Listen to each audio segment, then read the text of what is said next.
नमस्कार दोस्तों। आपका स्वागत करता हूं आप ही के यूट्यूब चैनल में। वीडियो को स्टार्ट करने से पहले आप सभी से रिक्वेस्ट करूंगा, अगर अभी तक आपने चैनल को सब्सक्राइब नहीं किया तो इससे request all fee please channel को सब्सक्राइब कीजिए। तो चलिए स्टार्ट करते हैं। जहां पे देखिए आज हम लोग डिस्कशन करेंगे और शेयर मार्केट, शेयर बाजार के बारे में, जहां पर इंपॉर्टेंट ट्रिगर्स को कवर करेंगे, यानी कि पॉजिटिव एंड नेगेटिव ट्रिगर्स दोनों को कवर किया जाएगा। साथ साथ निफ्टी कितना गैप अप हो सकता है, गैप डाउन हो सकता है, इन सभी चीजों को चेक करेंगे।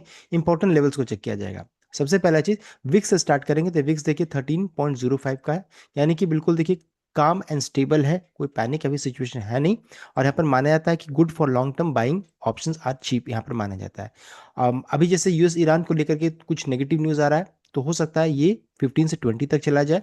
और अगर इसके ऊपर अगर जाता है तो फिर ये एक अपॉर्चुनिटी हो सकता है। जो मैंने पिछली कई वीडियो से मैंने पहले बताया था कि जब भी विक्स 28 से 30 के बीच में जाता है तो एक रेंज यहाँ पर खरीदारी का रेंज बन जाता है। अगर गलती से मान लीजिए इस जगह पर चला जाए तो एक अपॉर्चुनिटी हो सकता है, बाइंग अपॉर्चुनिटी हो सकता है। कहने का ये मतलब यानी कि पैनिक होगा तो एक यहाँ पर अपॉर्चुनिटी हो सकता है। तो ये हो गया विक्स के बारे में। अभी कंफर्टेबल है, मान लीजिए किसी कारणवश यहाँ पर अगर उछाल बनता है तो एक एक अच्छा मौका हो सकता है। निफ्टी को चेक करेंगे तो 24,056 का अच्छा क्लोजिंग इसे मानेंगे, बिकॉज 24,000 का साइकोलॉजिकल जो रेसिस्टेंस था अब सपोर्ट का काम कर रहा है, उसके ऊपर में क्लोजिंग है। साथ साथ अगर निफ्टी में गिरावट अगर होती है तो एक मौका बनेगा, बिकॉज ये वीकली चार्ट आपके सामने में यहाँ पर चेक कीजिएगा तो एक पैटर्न बना है, देख सकते हैं जो डब्ल्यू पैटर्न है। ये लेवल टूटेगा तो अच्छी खासी बिकवाली बनेगी और ये सपोर्ट का काम करेगा। और अभी क्या है, पैटर्न यहाँ पर ब्रेकआउट कभी भी हो सकता है, लेकिन अभी ये पैटर्न तुरंत ब्रेकआउट होता हुआ नजर नहीं आ रहा है, बिकॉज बहुत सारे नेगेटिव न्यूज इस बीच में देखने को मिल रहा है। अगर चार्ट में चेक करेंगे, वीकली चार्ट में, तो अगर ये लेवल टूटता है तो देख सकते हैं यहाँ पर एक गैप है, उसको ये फिल कर सकती है जो कि 23,600 के रेंज में है। और अगर मान लीजिए ये भी टूटेगा तो एक और गैप है 23,100 के रेंज में, वो एक देख सकते हैं इस जगह पर है। पहला गैप और दूसरा गैप, ये दो गैप को फिल करने के लिए जा सकती है। तो अभी क्या है, हम लोग इसको वेट करेंगे कल के दिन में क्या सिचुएशन है। देख सकते हैं इंपॉर्टेंट लेवल क्या है, तो 23,850 सपोर्ट का काम करेगा। एंड 24,440 के ऊपर अगर हम गलती से भी चले जाते हैं तो फिर निफ्टी का ट्रेंड तुरंत में बुलिश हो जाएगा, जो बहुत ज्यादा चांसेस है कि हम लोग इस ओर भी जल्द जाएंगे, बिकॉज पैटर्न बन रहा है। गिरावट में एक मौका यहाँ पर बन सकता है, गिरावट होगी तो जो गैप है फिल होगा और उसी समय से आपको शार्प रिकवरी भी देखने को मिल सकता है। इस चीज को ध्यान दीजिएगा। एंड साथ साथ इसमें सबसे ज्यादा परफॉर्मेंस कौन करेगा, तो देखिए बैंक निफ्टी ऑलरेडी बहुत ही बुलिश ट्रेंड में एक बुलिश एनगल्फिंग कैंडलस्टिक पैटर्न बना है, देख सकते हैं बुलिश एनगल्फिंग है। और ये पैटर्न है, अच्छा खासा पैटर्न देखने को मिल रहा है। 58,177 का क्लोजिंग है। इंपॉर्टेंट सपोर्ट का लेवल 54,400 का रहेगा। दोनों मूविंग एवरेज के ऊपर में ट्रेड करें, यानी कि ट्रेंड क्या है, बुलिश ट्रेंड में निफ्टी बैंक जा चुका है। तो यहाँ पर इस ध्यान दीजिएगा, काफी पॉजिटिव है निफ्टी बैंक का सिचुएशन करेंटली। नेक्स्ट कितना हम लोग गैप डाउन हो सकते हैं मंडे के दिन में।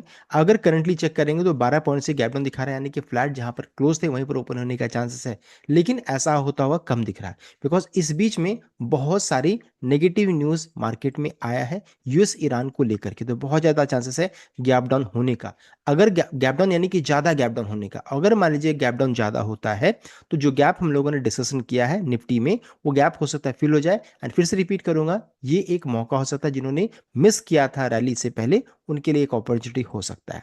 नेक्स्ट है एडीआर्स को चेक करेंगे तो एडीआर्स देख सकते हैं, इन्फोसिस के एडीआर में 2% का उछाल, विप्रो में 3.65% का उछाल, एचडीएफसी बैंक में 1.46 एंड आईसीआईसीआई बैंक के एडीआर में 1.41% का उछाल के साथ क्लोजिंग देखने को मिला, यानी कि इंडियन एडीआर्स में अच्छी खासी तेजी है जो मार्केट को सपोर्ट करने का कोशिश करेगा। ये हो गया इंपॉर्टेंट एडीआर्स के बारे में। नेक्स्ट है नेगेटिव न्यूज क्या आया है। सबसे पहला चीज, US Iran peace talk last week में हुआ था, ऐसा लगा था युद्ध खत्म सब कुछ ठीक ठाक, लेकिन लेटेस्ट डेवलपमेंट में ये हुआ है कि यहाँ जो स्टेट्स ऑफ हॉर्मुज आप देख रहे हैं ये फिर से बंद होता हुआ दिख रहा है, ब्लॉक कर दिया गया है। यहाँ से जो भी ऑयल टैंकर्स कार्गोस जा रहे हैं, ईरान की तरफ से अपडेट आया कि ईरान ने अटैक किया, ईरान की तरफ से ट्रम्प की तरफ से अपडेट आया कि ईरान ने इन पर अटैक किया है। अब इस कारण से यहाँ पर फिर से तनाव हो चुका है। बहरीन, कतर, कुवैत, कहीं भी लीजिए सभी जगह पर से नेगेटिव न्यूज यहाँ पर आ रही है, यानी फिर से होर्मुज से नेगेटिव न्यूज आ रहा है। ट्रंप ने अपडेट दिया कि Trump says US hit Iranian target after alleged ceasefire violation, one Iran will no longer exist. इनका कहना है कि अब ऐसा लगता है कि ईरान कभी अब भी एग्जिस्ट करेगा ही नहीं, बिकॉज यहाँ पर अच्छी खासी बमबारी यहाँ पर स्टार्ट हो चुकी है। ट्रंप सोशल जो इनका मीडिया है ट्रुथ सोशल, उसमें उन्होंने अपडेट किया terms that US aircraft had struck Iranian missiles and drone storage facility as well as coastal radar installation पे अटैक किया गया। एंड ये खबर देख सकते हैं आज के दिन में मॉर्निंग आवर्स में देखने को मिल रही है। तो ये न्यूज़ काफ़ी नेगेटिव है। साथ साथ यूएस ने ये भी अपडेट किया है कि 10 ईरानियन मिलिट्री साइट्स पर अटैक किया गया है after tanker attack in straits of Hormuz. Straits of Hormuz में एक टैंकर में अटैक किया गया, जिस कारण से यूएस ने ये हमला किया है। अब ईरान की तरफ से भी अपडेट है कि ईरान ने लॉन्च किया है मिसाइल ड्रोन अटैक स्टार्ट कर दिया है। यूएस के जो बेसिस है इन Kuwait and Bahrain, one of crushing response. इनका कहना है कि अगर आप जितना बड़ा बमबारी कीजिएगा, हमला कीजिएगा, हम लोग भी उतनी तरीके से, उतनी बुरी तरीके से हमला करेंगे। तो अभी देखिए अच्छा खासा तनातनी का माहौल यहाँ पर फिर से स्टार्ट हो गया है। एंड साथ साथ अब तो साइलेंस वगैरह सबका आवाज़ वहाँ से आना स्टार्ट हो गया है। तो ये एक बुरी खबर है। कल के दिन में जो हम लोग सोच रहे हैं कि फ्लैट ओपनिंग है, हो सकता है एक बड़ा कैप डाउन भी हो सकता है, गारंटेड नहीं है। इस बीच में मान लीजिए दिन भर का समय है, ट्रम्प की तरफ से कोई पॉजिटिव या फिर ईरान की तरफ से कोई अच्छी खबर आ जाए, तो हो सकता है कि जो जैसा पहले था वैसा सिचुएशन हो जाए। तो ये सिचुएशन है। और अगर मान लीजिए फिर और तनाव बढ़ता रह गया तो गैप डाउन होगा, गैप डाउन जब होगा तो ये एक अपॉर्चुनिटी हो सकता है। अबे देखिए, यूएस ईरान के बीच में युद्ध हो चाहे कुछ भी हो, हमारे लिए उतना मैटर नहीं करता। हमारे लिए मैटर करता है क्रूड का क्या सिचुएशन है। क्रूड बहुत ही कंफर्टेबल जोन में 69.23 WTI, ब्रेंट 72 के लेवल में है, यानी कि बहुत ही कंफर्टेबल है। अगर 80 के ऊपर में जाएगा तब थोड़ा सा हमारे लिए प्रॉब्लम होगा। अभी क्या है, कंफर्टेबल है। मान लीजिए $3-4 और बढ़ भी जाए तो भी कोई बहुत ज़्यादा चिंता का विषय है नहीं। हम लोगों ने 120 150 तक का भी लेवल देखा है, तो ये एक कंफर्टेबल जोन है। अब कल के दिन में क्रूड की क्या सिचुएशन रहेगी वो मैटर करेगा, बिकॉज ये युद्ध स्टार्ट नहीं हुआ था अभी, उससे पहले का सिचुएशन है। मार्केट क्लोज होने के बाद ये अपडेट सब आ रहे हैं, तो हो सकता है कल के दिन में आपको क्रूड में अच्छी खासी तेजी भी देखने को मिल जाए। अगर बहुत ज़्यादा तेजी बनी, मान लीजिए फिर से 100 तक जाएगा, तब हमारे बाजारों के लिए बहुत दिक्कत की बात है। फिर हमारा बाजार में फ्री फॉल, अच्छी खासी गिरावट होगी। और अगर मान लीजिए $3-4 का ही तेजी बनता है, फिर ट्रंप और यूएस की तरफ से, ट्रंप की तरफ से और ईरान की तरफ से अच्छी खबर आने लगेगी, तो फिर हमारे लिए अच्छा हो जाएगा। तो ये देखिए अभी ऐसा सिचुएशन है, कॉशियस वाला अभी माहौल करंटली अभी है। बस क्रूड को वॉच कीजिए, क्रूड का क्या सिचुएशन है, उसके अनुसार ही कोई ट्रेड इनिशिएट कीजिएगा। मैं आपको कोई बायर सेल रिकमेंडेशन नहीं दे रहा हूँ। नेक्स्ट है, अगर चेक करेंगे अमेरिकी बाजार, तो मिला जुला सा क्लोजिंग यहाँ पर देखने को मिला। ना बहुत ज़्यादा तेजी थी, ना बहुत ज़्यादा मंदी थी। लेकिन प्रॉब्लम क्या है, वो था आपका इनके फ्यूचर्स में। फ्यूचर्स में चेक कीजिएगा, देख सकते हैं यहाँ पर गिरावट यूएस टेक्नोलॉजी से इसमें लगभग 1.53% का गिरावट देखने को मिला है। तो ये दिक्कत की बात है। डाउ जोन्स में देखिए 160 पॉइंट्स का गिरावट यहाँ पर देखने को मिला है। बिकॉज देखिए, अब नॉर्मल मार्केट रन करता है टाइमिंग के अनुसार, लेकिन यूएस फ्यूचर्स कुछ समय के बाद बंद हुआ है, तो वहां पर गिरावट स्टार्ट हो चुका था। तो ये थोड़ी दिक्कत की बात है। तो हो सकता है हम लोगों के मार्केट में गिरावट हो। तो इंपॉर्टेंट लेवल हम लोगों ने ऑलरेडी डिस्कस किया, 23,700 से लेकर के 23,600 का रेंज अब सपोर्ट का काम करेगा। इसको ध्यान में रख करके कोई ट्रेड इनिशिएट कीजिएगा। ये हो गया मार्केट का सिचुएशन इंडेक्सेस के बारे में। हाँ, अगर चेक करेंगे फिर से गोल्ड एंड सिल्वर में तेजी बन रही है, तो मेटल स्टॉक्स के लिए ये अच्छी खबर है। लेकिन इक्विटी मार्केट के लिए अच्छा नहीं है, बिकॉज कमोडिटी प्राइसेस फिर से तेजी बन रही है। क्रूड में हालांकि गिरावट है, लेकिन मेटल्स में तेजी बन रही है। ये करंटली सिचुएशन है, आप चेक कर सकते हैं। अब क्रूड में जब तेजी, क्रूड में अभी तो गिरावट यहाँ पर है, लेकिन कल के दिन में हो सकता है अगर तेजी बनेगी, अगर तेजी बनती है, मान लीजिए फिर से इसमें अच्छा खासा उछाल होता है, तो इस केस में ओएनजीसी हो गया, ऑयल इंडिया हो गया, हिंदुस्तान जैसे स्टॉक्स के लिए अच्छी खबर है। और अगर मान लीजिए फिर से गिरावट स्टार्ट हो जाएगा, तो एचपीसीएल, आईओसी, बीपीएसएल जैसे स्टॉक के लिए अच्छी खबर हो जाएगी। इन सभी चीज़ों को ध्यान दीजिएगा, आप समझ सकते हैं ये। नेक्स्ट है, ये तो हम लोगों ने जितने नेगेटिव न्यूज़ हम लोगों ने चेक कर लिया। अब पॉजिटिव की ओर बढ़ते हैं, क्या अच्छी खबर इस बीच में हुई है। देखिए अच्छी खबर यही हुई कि हमारे रुपए में यहाँ पर मजबूती देखने को मिल रही है। एक समय में 97 था, जो घट करके 94.360 हो गया।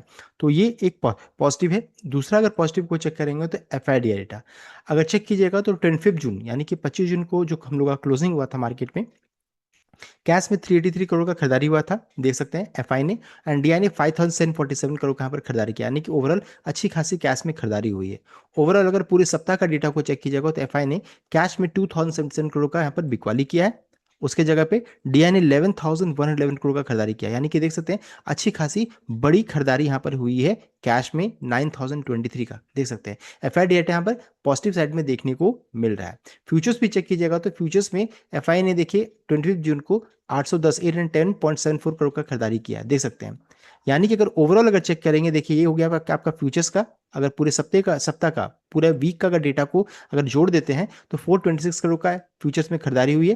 कैश में एफआई ने बिकवाली किया है। डीआई ने अगर चेक कीजिएगा तो 11,111 करोड़ का खरीदारी किया। ओवरऑल अगर चेक कीजिएगा एफआई डेटा तो पूरे सप्ताह में 9,449 करोड़ का खरीदारी, यानी कि डेटा पॉजिटिव साइड में देखने को मिल रही है। तो ये हो गया एफआई डीआई डेटा जो कि सपोर्टिव साइड में है।